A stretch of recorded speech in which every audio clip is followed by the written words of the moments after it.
y verso 16 corresponden al ministerio mesiánico, al ministerio de Jesús el Mesías, el Señor. Padre, yo te ruego que nos hables en esta hora. Vino a Nazaret, donde se había criado, y en el día de reposo entró en la sinagoga conforme a su costumbre, y se levantó a leer. Y se le dio el libro del profeta Isaías, y habiendo abierto el libro, halló el lugar donde estaba escrito: el Espíritu del Señor está sobre mí, por cuanto me ha ungido para dar buenas nuevas a los pobres. Me ha enviado a sanar a los quebrantados de corazón, a pregonar libertad a los cautivos y vista a los ciegos, a poner en libertad a los oprimidos, a predicar el año agradable del Señor. Y enrollando el libro lo dio al ministro y se sentó. Y los ojos de todos en la sinagoga estaban fijos en él, y comenzó a decir: hoy se ha cumplido esta escritura delante de vosotros. Amén. Aleluya.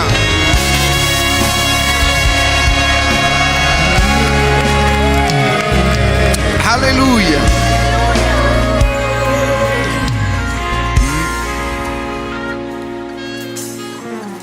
Marcos 3 y verso 13. Después subió al monte y llamó así a los que él quiso, y vinieron a él. Y estableció a 12 para que estuviesen con él. Di conmigo: para que estuviesen con él. 2, para enviarlos a predicar. 3, que tuviesen autoridad para sanar enfermedades. Y 4, para echar fuera demonios. Aleluya.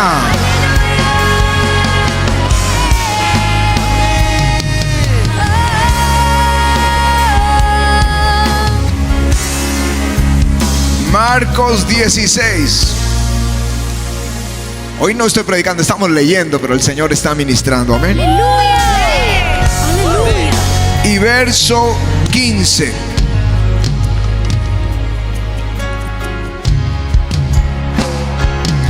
Y les dijo: id por todo el mundo y predicad el evangelio a toda criatura.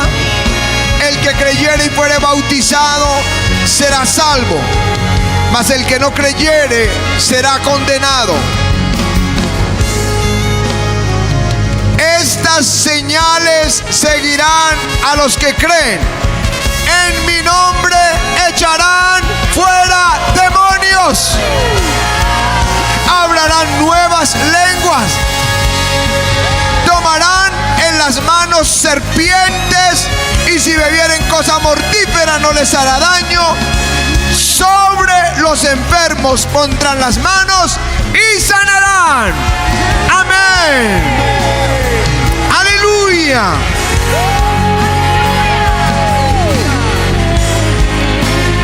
Estas señales seguirán a los que creen. Aleluya.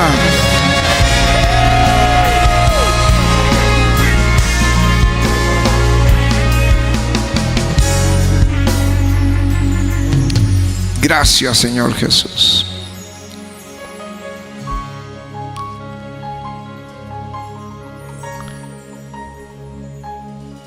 Alguien halló un diario que decía: diario de un demonio viejo a un novato. Sus consejos: nunca te acerques a un cristiano que está ardiendo en fuego.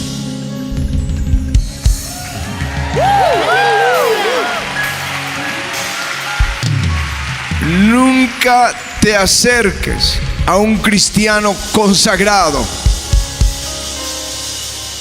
Nunca te acerques a un cristiano lleno del Espíritu Santo. Saldrás muy mal.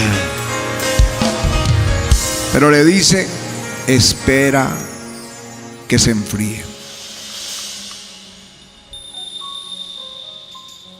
El diablo no puede tocarnos. En Job dice el mismo Satanás, tú le has puesto un muro y no puedo tocarlo. Él anda como león rugiente buscando a quien devorar. Pero mientras tú no abras la puerta, no te puede tocar. Por eso el apóstol Pablo, escribiendo a los Efesios, dice, no deis lugar al diablo. Esa palabra lugar es no le abras la puerta. Nosotros le abrimos la puerta a Jesús, porque Él está a la puerta llamando y quiere tener coinonía, comunión con nosotros. Pero no podemos abrirle la puerta a Satanás. Es como dormir en esta ciudad con la puerta de la casa abierta. Quizá no pase nada esa noche. Quizá no pase nada algunas noches. Pero si la puerta está abierta, ese demonio como león rugiente va a buscar cómo entrar. No deis lugar al diablo. No le des ni un espacio. Ni siquiera deberías argumentar con él. Jesús no los dejaba hablar a los demonios, porque él usa argumentos a tu razón, a tu mente. Es la forma como él trabaja, poniendo duda. La incredulidad viene del infierno. En el Génesis, cuando la mujer comienza esa conversación con Satanás, le estaba abriendo la puerta. Dice la escritura, y la serpiente era astuta más que todos los animales del campo. Esa serpiente en Apocalipsis se llama, la define y se llama diablo o Satanás. Y dice, la cual dijo a la mujer, con que Dios os ha dicho, no comáis de todo árbol del huerto. Ese con que, ese es el típico lenguaje de Satanás. Es que tú dudes de lo que Dios dijo, o que tú dudes de la autoridad que Dios ha puesto, del papá cuando te aconseja, del pastor cuando te pastorea. Con que Dios dijo, empieza a poner duda. Este es Satanás obrando en el corazón del creyente. Por eso digo, no argumentes con Satanás, repréndelo, enmudécelo, pero no argumentes con él, no dejes que te hable, porque lo primero que va a poner es duda. Luego vienen los deseos de la carne. Dice, y la mujer respondió, del fruto de los árboles del huerto podemos comer, pero del fruto del árbol que está en medio del huerto, dijo Dios, no comeréis de él, ni tocaréis, para que no muráis. Entonces la serpiente dijo, no moriréis, sino que sabe Dios que el día que comáis de él serán abiertos vuestros ojos, seréis como Dios, sabiendo el bien y el mal. Y la mujer vio el árbol, era bueno para comer, codiciable a los ojos, árbol codiciable para alcanzar la sabiduría. Ahí comienza, primero un argumento, poner en duda lo que Dios dice. Con que hacer que tus ojos vean agradable lo que Él te está proponiendo. Los deseos de los ojos, los deseos de la carne y la vana gloria de la vida. Seréis como Dios. La rebelión comenzó en en Satanás y arrastró la tercera parte de los ángeles. Él la comenzó porque él quería sentarse al lado del trono de Dios. Y la rebelión que se dio durante toda esta temporada de pandemia en el mundo entero, donde líderes salieron masivamente de muchas iglesias porque querían ser como su pastor. No, Dios no levanta dos iguales, a cada uno le dio un don, un talento, un llamado, pero nadie que no ha sido llamado no debe ir, nunca. Y alguien que ha sido llamado debe ir, no le pase la de Jonás. Pero la rebelión empieza el querer ser igual, querer ser igual a Dios. Me voy a sentar en el trono. Ahí está en Isaías, ahí está en Ezequiel, ahí están los pasajes de la caída de Satanás, queriendo ser igual a Dios. Y aquí le dice a Eva: no, es que si tú comes de ese fruto serás como Dios. Y cuando tú cedes a la tentación, cualquiera que sea, te haces esclavo. Pablo, cuando le habla a los romanos, les dice: ¿no sabéis que si os sometéis a alguien como esclavos para obedecerle, sois esclavos de aquel a quien obedecéis? Sea del pecado para muerte, o sea de la obediencia para justicia. Cuando una persona comienza a abrirle la puerta en su corazón a la propuesta de Satanás, se vuelve cautivo y es prisionero, y difícilmente se hace libre a sí mismo. No puede romper esas cadenas. Saúl, cuando peca y el Espíritu Santo se aparta, él no podía arrepentirse. Quiso matar a David, vio como David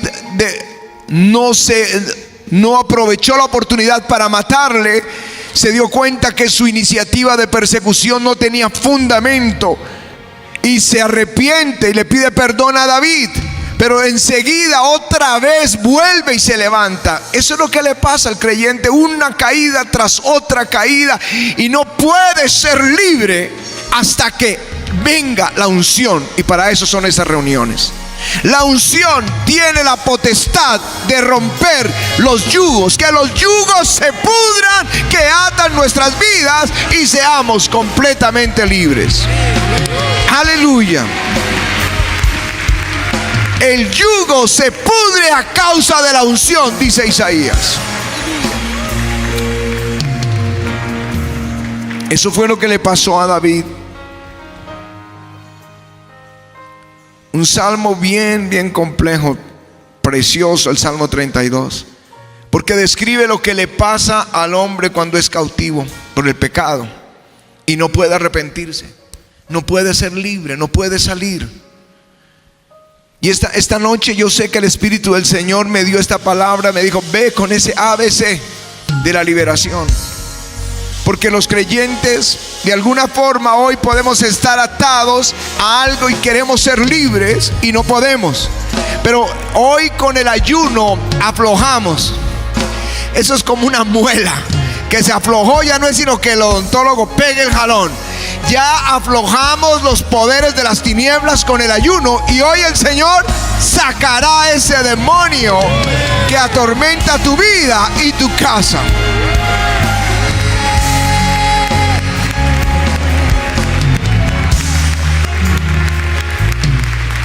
El Salmo 32, David había pecado.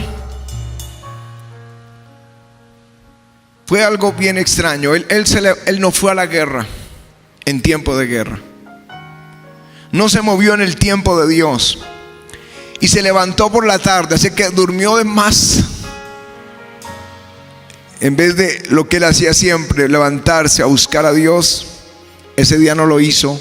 Y cuando se asoma, se estaba bañando una joven, y él la vio desnuda y la codició en su corazón, y él pecó con ella. Y se lo volvió un conflicto que terminó con un crimen. Por un año David no podía arrepentirse. Tenía ese pecado allí en su corazón. Y dice la Escritura, el Salmo 32 de David dice: bienaventurado aquel cuya transgresión ha sido perdonada y cubierto su pecado. Bienaventurado el hombre a quien Jehová no culpa de iniquidad y en cuyo espíritu no hay engaño. Mientras callé, se envejecieron mis huesos en mi gemir todo el día, porque de día y de noche se agravó sobre mí tu mano, se volvió mi verdor en sequedades de verano. Cuando está la puerta abierta y Satanás ha tomado lugar y tú te has rendido a su seducción, eres cautivo y tu verdor comienza a desaparecer. El fuego y la pasión empieza a apagarse. La alegría, el sentirse dentro del río de Dios ya no es posible para ti. Te sientes en un lugar seco. Pero ese día vino el profeta Natán, destapó toda esa olla podrida y pudo David liberarse. Dice: mi pecado te declaré y no encubrí mi iniquidad. Dije: confesaré mis transgresiones a Jehová, y tú perdonaste la maldad de mi pecado. Pudo confesar y ser libre.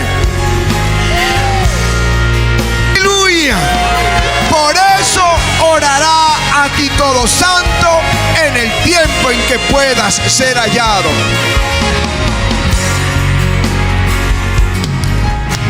Por eso orará a ti todo santo en el tiempo que pueda ser hallado. Lo que Dios quiere hacer hoy, no lo dejes para el domingo. Este es el día donde tú renuncias a esta maldición, a ese pecado, porque este es el día de tu liberación.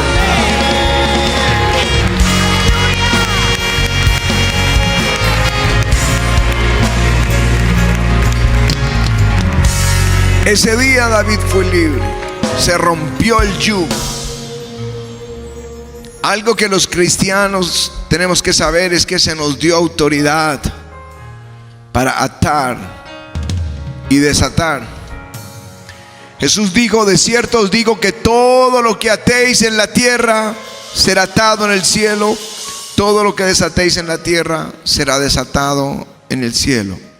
¿Atar es qué? ¿A quién atamos?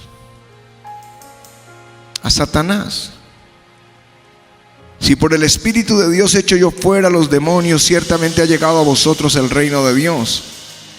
Porque ¿cómo puede alguno entrar en la casa de un hombre fuerte, del hombre fuerte que es Satanás, y saquear sus bienes si primero no le ata? Entonces podrá saquear su casa. Tenemos la autoridad que Jesús nos dio para atar a Satanás. Tenemos esa autoridad, no la usamos, pero la tenemos. No sé si entiendes esto, pero la autoridad es como el uniforme de un policía. El camión puede venir. Yo el otro día iba en el carro muy rápido, venía para el servicio, temprano, no para el servicio, me mira Pati. Venía muy rápido, temprano, quería estar aquí temprano buscando al Señor. Y venía rápido, pero salió alguien con el uniforme y solo hizo así, y me tocó bajar y orillarme. Con solo levantar la mano. Eso es autoridad. Y esa te la dio el Señor a ti contra Satanás. Satanás puede venir muy rápido, pero tú levantas tu mano de autoridad y él tiene que detenerse. Aleluya.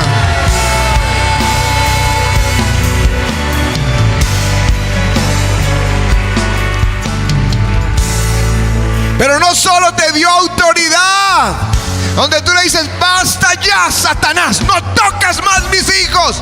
Basta ya, Satanás, no tocas más mi dinero. Basta, Satanás, no tocas más mi salud. Sino que te dio poder. No solo era el uniforme del policía, es que tenía el revólver o la pistola. Tú tienes la autoridad y tienes el poder del Espíritu Santo para atacar y sacar fuera a Satanás. Aleluya.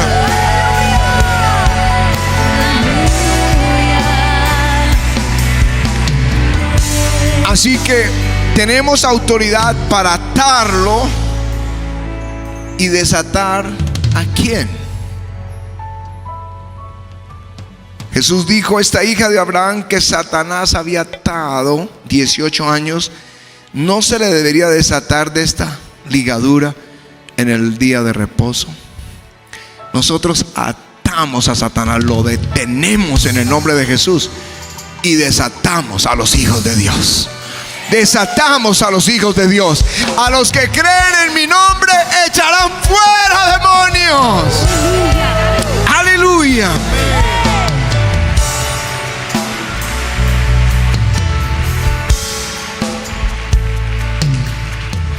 Algo que tienes que saber acerca de esos demonios es que se llaman como se manifiestan.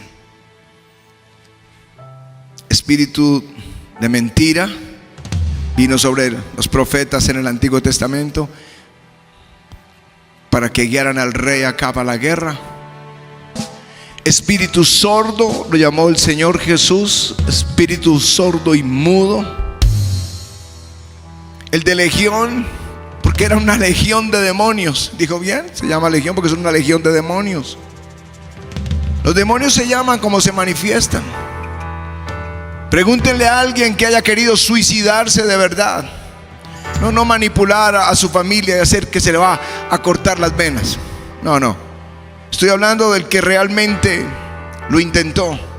Pregúntenle, porque ellos te van a asegurar que oyeron voces que les dijeron: córtate las venas. Demonios de suicidio, de homicidio.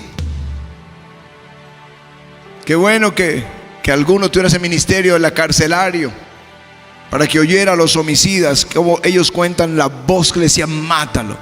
Una voz allí, demonios de violencia. Los demonios se llaman como se manifiestan: de condenación, de acusación, de temor, espíritus de muerte, espíritus de enfermedad. Así se llaman, así los sacamos en el nombre de Jesús. Tenemos la autoridad para hacerlo. Tenemos que usar la autoridad. Es tiempo que nos levantemos y usemos la autoridad que tenemos en Jesucristo contra Satanás. Él no tiene mayor poder. El cristiano más pequeño en este lugar tiene más poder que todo el infierno junto. Porque si Dios es con nosotros, ¿quién contra nosotros?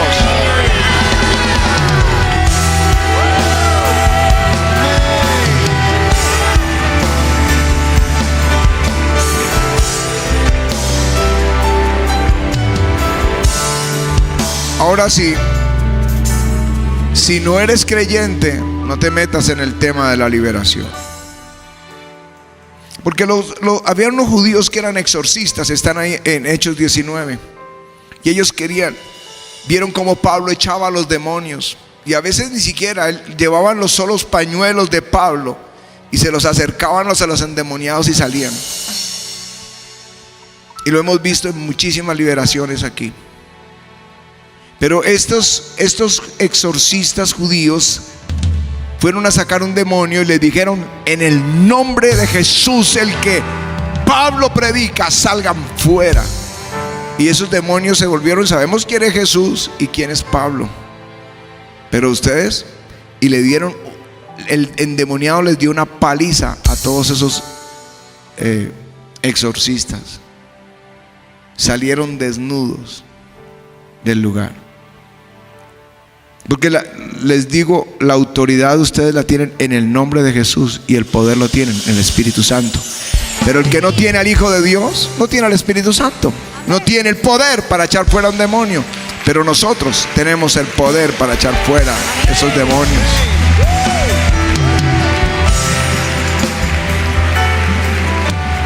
Y me gusta ese texto porque Satanás sabía quién era Pablo. Sabía quién es Jesús, por supuesto, que es el Hijo de Dios, pero también sabía quién era Pablo, y él sabe quién eres tú. Él sabe quién eres tú. Él pasa por el ladito con mucho cuidado al lado tuyo. Por eso dice, anda como león rugiente, pero mientras tú no abras la puerta no te puede tocar. Él te tiene miedo porque tú tienes la autoridad en Jesucristo y el poder en el Espíritu Santo. Aleluya.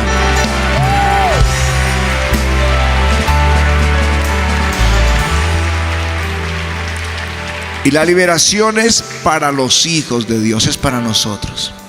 Hubo un tiempo cuando en los 80 se enseñaba liberación, que entonces algunos predicadores decían, no es posible, eso no, los hijos de Dios no podemos tener demonios. Pero la palabra es muy clara, cuando una mujer que era griega, que no era judía, vino para que el Señor le sacara un demonio de su hija. Y el Señor dijo, no, no está bien tomar el pan de los hijos y darlo a los perrillos. Estaba dando una lección. La liberación es el pan de los hijos, es para nosotros, no para los no creyentes. Le hizo el favor de la liberación, pero la liberación es para nosotros. Este día es un día de liberación. Y voy a decir algo que ya algunos están sintiendo como mareo o náuseas. No te preocupes, estás recibiendo liberación. Ya Satanás empezó a temblar porque sabe que algo va a pasar en minutos aquí.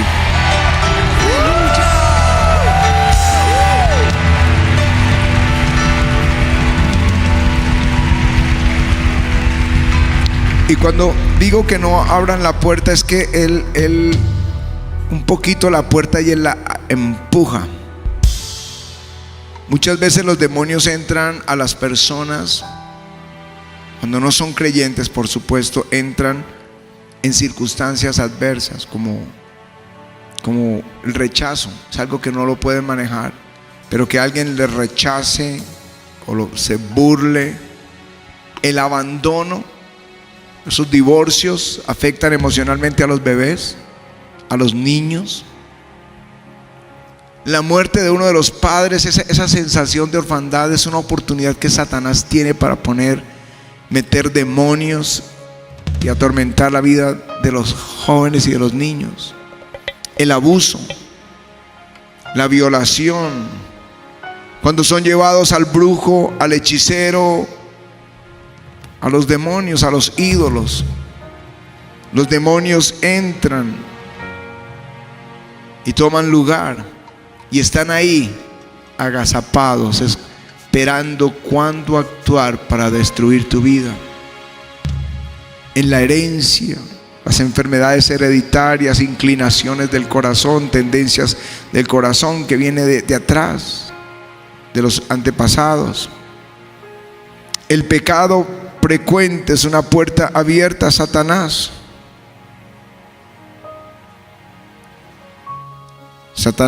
Judas robaba de la ofrenda hasta que entró Satanás y lo llevó al suicidio. Él va a hacer lo que sea porque Él vino para matar, robar y destruir. Pero Jesucristo vino para darnos vida y para dárnosla en abundancia.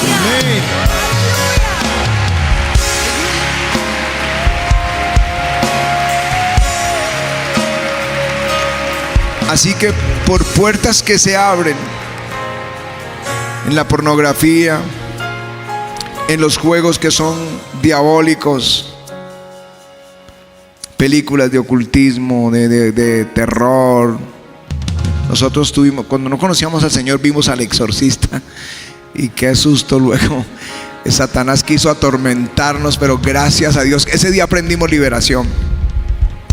Ese día salimos corriendo de la casa como a las 4 de la mañana y no queríamos volver a entrar. Pero aprendimos un principio: mayor es el que está en nosotros. Aprendimos la autoridad que tenemos en Cristo. Y nunca más abrir una puerta a algo igual. Porque esos demonios entran en el cuerpo y afectan la salud, que viene a matar. Por eso espíritu sordo y mudo.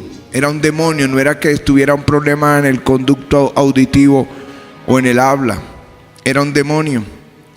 La mujer que estaba encorvada no era una escoliosis, era un demonio que la tenía doblegada, como alguno puede estar doblegado por un espíritu inmundo.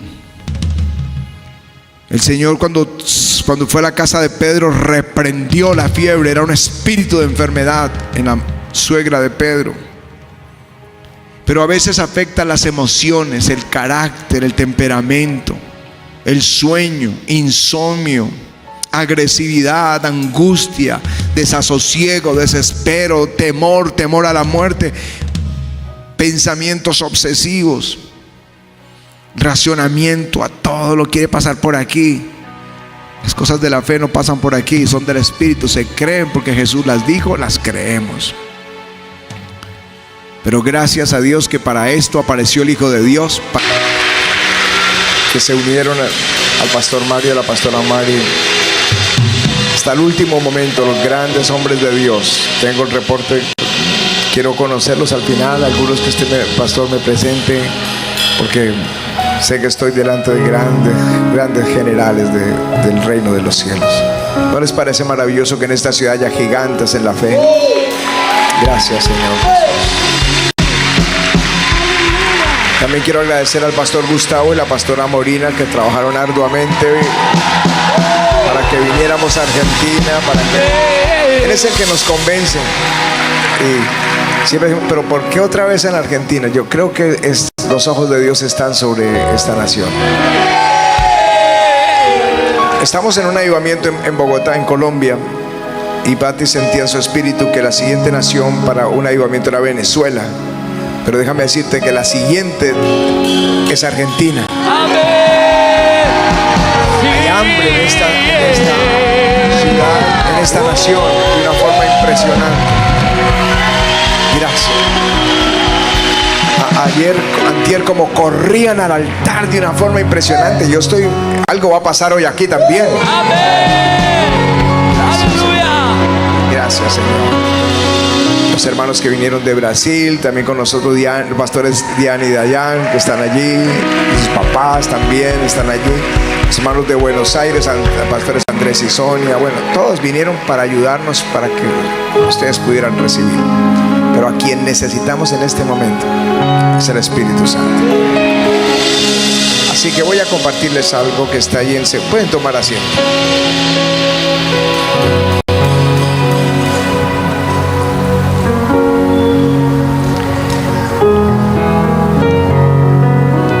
Saben, cuando uno sube a la tarima en un ministerio como estos, ya toma el micrófono, recibimos, pero hay tanta gente trabajando desde el comienzo, desde los contratos, de buscar, de hacer las reservas, de la gente de televisión, de sonido, de producción, trabajando. Y venimos y nos sentamos. Ya, ahora es el momento, ya no de trabajar, pastor, sino de recibir esa unción. Dice así el texto bíblico: volvieron los filisteos a hacer la guerra a Israel, y descendió David y sus siervos con él, y pelearon con los filisteos. Y David se cansó. Di conmigo, David se cansó. Isbi Benón, uno de los descendientes de los gigantes, cuya lanza pesaba 300 ciclos de bronce, y quien estaba ceñido con una espada nueva, trató de matar a David. Mas Abisai, hijo de Sarbia, llegó en su ayuda e hirió al filisteo y lo mató. Entonces los hombres de David le juraron, diciendo: nunca más de aquí en adelante saldrás con nosotros a la batalla, no sea que apagues la lámpara de Israel. Amén. Pedí que me pusieran esta menorá para hablar de esta lámpara de Israel. En el tabernáculo había una lámpara así más o menos, claro, un tamaño mucho más grande, que tenía que estar encendida, 7 brazos que representan perfección, número 7, y representa esto la gloria de Dios, y tenía que estar encendido todo el tiempo. Digo conmigo, todo el tiempo, todo el tiempo. Y ahora está hablando aquí de la lámpara de Israel, el texto. Yo creo que esa lámpara somos nosotros. Yo creo que Dios está llamándonos a hacer esa lámpara que esté encendida todo el tiempo. Yo creo cuando uno lee Mateo 25 que Él quiere que tu lámpara tenga aceite, y es lo que vamos a recibir hoy: aceite, la unción del Espíritu Santo.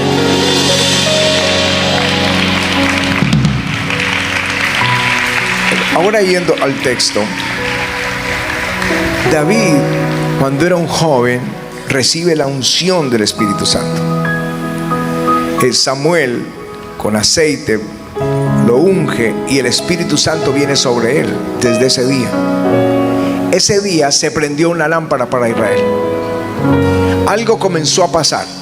El rey estaba oprimido por un espíritu malo, pero cuando David tocaba, el rey sentía descanso. Si tenemos un rey angustiado, atribulado por un espíritu malo, el pueblo es afligido. Pero si tenemos un rey descansado, el pueblo es bendecido. Así que empezó la bendición para Israel con David. Luego viene la famosa historia de Goliat y David. Es libre la nación de esa opresión. El opresor estaba atemorizando la nación por 40 días, humillándola. Se sentían avergonzados, se escondían, tenían miedo de Goliat. Pero ahí estaba David, la lámpara de Israel, para bendecir al pueblo, para traer liberación de su opresor. Voy a pedir que no nos movamos tanto porque me distraigo un poquito. Yo quiero asegurarme que pueda decirle lo que el Espíritu me envió a decirle a Córdoba y ahora a todo Enlace Internacional. Ese hombre era la lámpara para Israel. Cuando estaba en la cueva, escondido en la cueva de Adulán, llegaron los endeudados, llegaron los afligidos, llegaron los que estaban atormentados, los que estaban atribulados. ¿Por qué vinieron a David? Porque había alguien que les inspiraba esperanza. Era algo diferente a lo que venían viviendo. Estos hombres se convirtieron en los valientes vencedores de gigantes, los valientes de David. Luego se forma un ejército. Cuando David estaba en Siclag, mucha gente vino. Cuando estaba en el desierto, mucha gente vino. Y cuando estaba en Hebrón, muchos vinieron. Y era un ejército, la Biblia lo llama un ejército como ejército de Dios. Venían porque era la esperanza. Alguien que tenía algo que los demás no tenían. Alguien que les daba la confianza de la victoria, la seguridad de que todo era diferente. Hasta que fue ungido como rey de Israel. Y él toma la decisión de traer el arca, que representa la gloria de Dios, a su territorio, a la ciudad de David. Y pone una tienda especial para adorar a Dios. Y organiza un coro, como hoy tenemos este coro precioso aquí en Córdoba.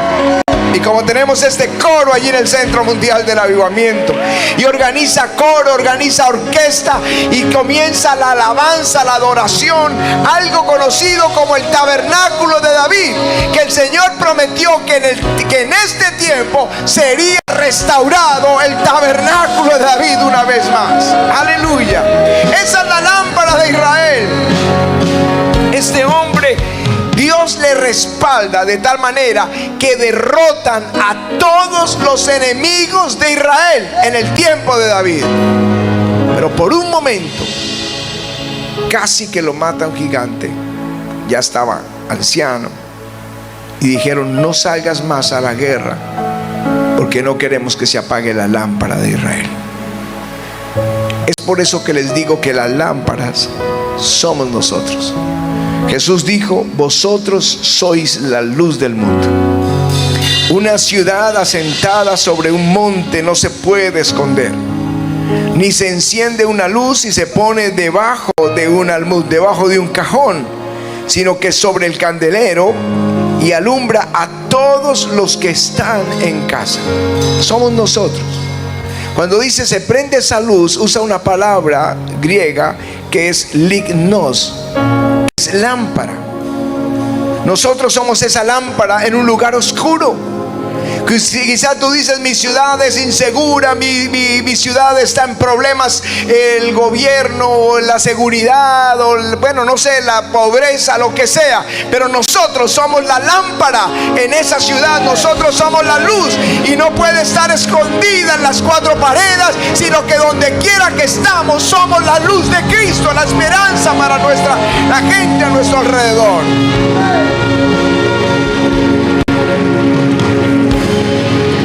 Por eso Jesús dijo, por ejemplo, de Juan el Bautista, dijo: Él era antorcha que ardía y alumbraba, y vosotros quisiste regocijaros por un tiempo en su luz. Cuando usa la palabra antorcha, es la misma ligno, que es la misma lámpara. Él era la lámpara. Y la gente venía de todas partes para bautizarse. La gente oía un mensaje diferente. No era la religión, no era la tradición, era un llamado al arrepentimiento. Y el bautismo era un bautismo de arrepentimiento, era como un nuevo comienzo. Y la gente venía por miles a escuchar a este Juan el Bautista. Moisés fue una lámpara para el pueblo. Ellos sabían que él traía la palabra de Dios. Ellos esperaban que él subiera al monte y bajaba con su rostro resplandeciente, porque hablaba con Dios y traía palabra de Dios. Los que son pastores, ustedes son la lámpara para su iglesia. Ustedes van al secreto, a la oración, y vienen al púlpito trayendo una palabra de esperanza para el pueblo de Dios. Aleluya. Josué lo fue. Pero después de la muerte de Josué se levantó una generación que no conocía a Dios. No había una lámpara, no había un hombre, una mujer de Dios. Es cuando Dios levanta jueces, hombres y mujeres, porque ahí está Débora, que se convierten en esa lámpara que hace que la nación no se pierda. Porque cada vez que Israel no tenía un líder, el pueblo, un líder espiritual, estoy hablando de un juez, de un rey ungido, se perdía el pueblo. Cuando la lámpara se apaga, el pueblo pierde. Cuando Sansón estaba ungido, tenía detenido a los filisteos, aunque eran los opresores, no se atrevían a avanzar porque había un hombre que los detenía por 20 años. Pero cuando él perdió la unción, los filisteos volvieron a oprimir más fuertemente al pueblo de Dios. Cuando se apaga la lámpara, cuando se apaga la lámpara, el pueblo pierde. Saúl, no sé si sabías que Saúl tuvo grandes victorias. Dice, después de haber tomado posesión del reino de Israel, dice el texto bíblico, Saúl hizo guerra a todos sus enemigos en derredor, contra Moab, contra los hijos de Amón, contra Edom, contra los reyes de Soba, contra todos los reyes de los filisteos, y a donde quiera que se volvía era vencedor. O sea, es esa seguridad, ¿no? Es la seguridad de saber que el líder de una familia, el papá o la mamá, que si es cabeza de familia, tiene la bendición de Dios, le da seguridad a sus hijos. El pastor, si tiene la bendición de Dios, le da seguridad a sus ovejas. El empresario, si tiene la bendición de Dios, le da la seguridad a sus empleados. Se vuelven esa lámpara. Pero si pierde la unción, todos pierden. Por eso hoy yo quiero hablar: no perdamos la lámpara. No perdamos, no dejes que se apague ese fuego. La historia está llena de hombres de Dios. A mí me gusta la historia cuando desde el primer siglo los apóstoles, los últimos discípulos y la siguiente generación, y Policarpo y Gregorio el Tamauturgo, el milagroso, era una lámpara para Neo Cesarea. Le entregaron una iglesia de 17 personas. Así que, pastor, que tenga alguna iglesia pequeña aquí, no se preocupe, que a Gregorio le entregaron una con 17 nomás. Pero durante toda su vida fue la lámpara para esa ciudad. Era el obispo de esa ciudad, era el pastor principal o el apóstol de esa ciudad. Cuando estaba muriendo, y porque los milagros en su ministerio, como lo vimos ahora, pero todo el tiempo milagros y milagros. Y porque de esos milagros no solamente habla o sea, los historiadores hablan de los milagros de Gregorio el Tamaurgo, Sócrates, Jerónimo, Basilio, todos contaban sus milagros, de las cosas maravillosas que hacían. Ese hombre era la luz para Neo Cesarea. Toda la ciudad se convirtió a Jesucristo. Solo faltaban 17 cuando él se murió. Mis hermanos, eso es tener una lámpara en la ciudad. Que tú seas esa lámpara en tu familia. Y pastores, que ustedes sean la lámpara para esta ciudad, para esta nación.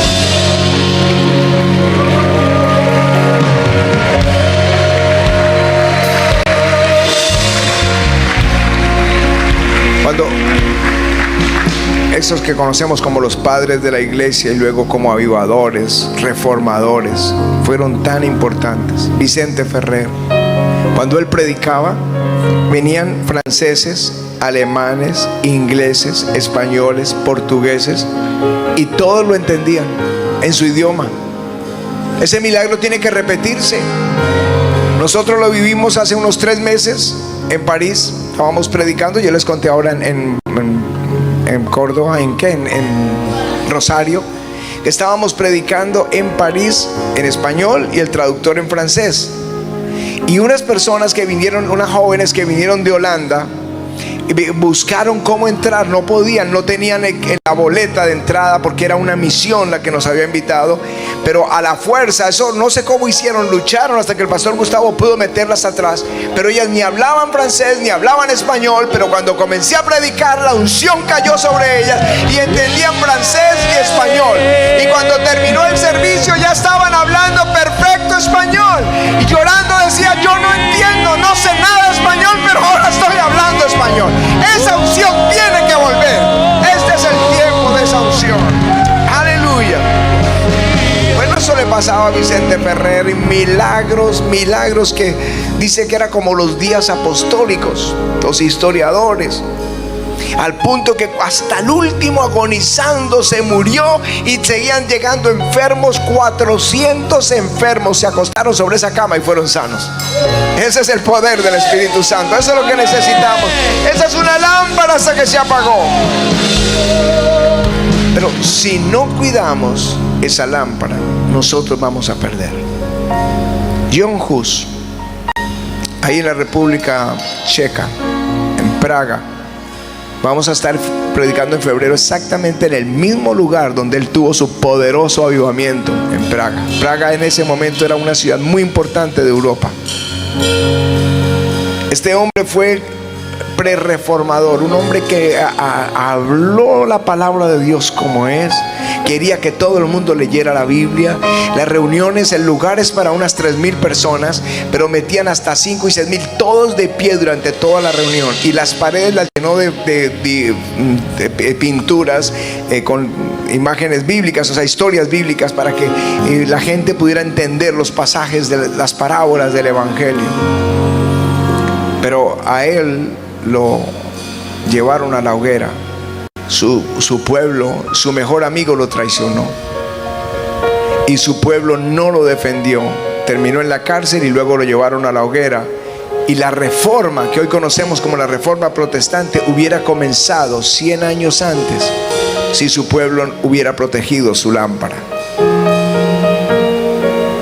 Esa es la historia de John Hus. Luego la unción pasa para Florencia a un hombre llamado Jerónimo Savonarola. Y empieza el fuego. Miren, la iglesia en Florencia era hasta afuera, multitudes. Mientras este hombre hablaba, tenía visiones, revelaciones, lloraba. Dios lo usaba poderosamente. Pero también lo quemaron. Florencia no lo defendió. Y si no, ellos hubieran tenido la reforma. Y luego la reforma comenzó ahora con Martín Lutero en Alemania. Y a él también lo querían matar, pero lo protegieron, lo metieron en un castillo donde fue protegido, el castillo de Wartburg, y fue llamado Caballero Jorge, y él se dejó crecer la barba para que creyeran, no supieran que era Lutero. Y él ahí tradujo el Nuevo Testamento al alemán y comenzó la reforma protestante. Hoy tenemos Biblias en nuestras manos por esos reformadores. Antes la Biblia la tenía solo el clero en latín. Hoy la tenemos en nuestro idioma, en nuestra propia casa. Aleluya.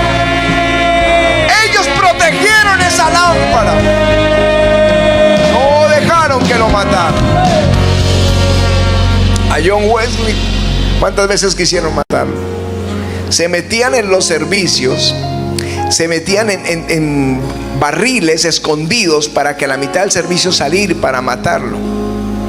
Y uno estaba escondido detrás de una cortina, listo para matarlo, y vino una mosca y se le paró en la nariz. Y entonces, claro, él estaba, él decía, se tapaba los oídos, decía, si lo oigo me voy a convertir, yo no quiero oírlo.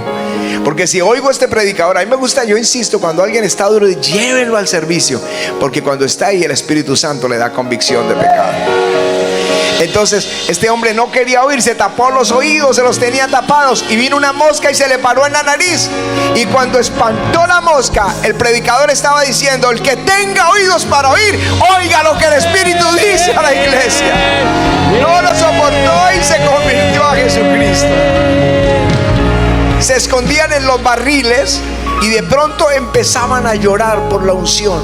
Y claro, están en un servicio, hay unos barriles que son parte del salón, y empiezan a ver que se mueven y que suenan ruidos, pues están llorando en esos barriles, y ellos se asustaban y reprendían, creían que era el diablo y echando fuera a los demonios, hasta que levantaban el barril y ahí salía el hombre llorando, yo necesito a Jesucristo.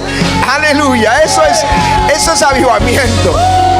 Bueno, al final estos mismos hombres sostenían a John Wesley cuando ya estaba anciano. Predicó hasta los 88 años. Cuando ya estaba anciano lo sostenían mientras él predicaba el evangelio. Esa lámpara la tuvieron hasta el final. Eso es lo que tenemos que hacer. Ustedes son la lámpara de Córdoba, y en Bogotá ustedes son la lámpara de Colombia, y no podemos permitir que se esté apagando. Ahora mi pregunta es, si te estás apagando, necesitas avivar el fuego. Necesitas hacer algo hoy, pedirle a Jesús que haga algo, porque Él promete que el pábilo que humea no se apagará. Si estás aquí es porque todavía humeas.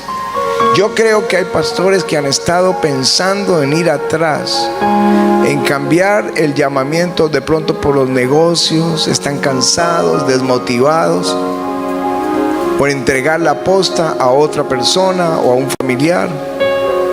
Pero están aquí porque todavía humean, y mientras el pábilo humee, Dios no va a dejar que se apague. Esta noche Dios va a encender ese fuego. Dios va a encender estos pastores. Dirás, ¿cómo mantener esa lámpara encendida? Yo creo en algo maravilloso que es la comunión con el Espíritu Santo. Estábamos en España en el año 94 y la reunión así como esta, de fuego. Terminó la reunión y el pastor me dijo con sus líderes, tuvimos un avivamiento, duró 3 meses, pastor, duró todas las noches, la gente no cabía en la iglesia y se apagó. ¿Qué tengo que hacer? Y el Espíritu Santo me habló, me dijo, ellos quieren una experiencia, pero yo quiero una relación. Yo quiero una relación. Él quiere amistad con el Espíritu. La comunión del Espíritu, dice en segunda carta de Corintios capítulo 13, sea con todos vosotros. Este avivamiento que Dios encendió en nosotros en el año 93, los primeros 2 años yo lo estaba viviendo solo. Yo me encerraba en mi estudio y por horas disfrutaba la adoración, disfrutaba leer la Biblia, disfrutaba hablar con el Señor. Qué gloria la que estaba en ese estudio. 2 años. A los 2 años estaba arrodillado sobre un cojín que me regalaron en Estados Unidos y estaba recordando mis amigos, el amigo del colegio, el amigo del bachillerato, el amigo de la universidad, el amigo del barrio y el amigo de la fe. Y luego dije, llevo 2 años y no tengo ningún amigo.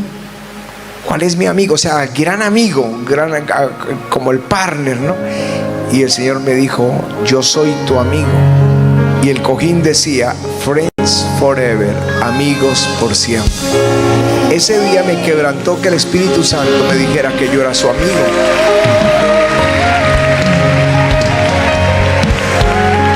atreví a contarle a nadie porque decía, van a decir tan vanidoso, o decir que Espíritu Santo es su amigo.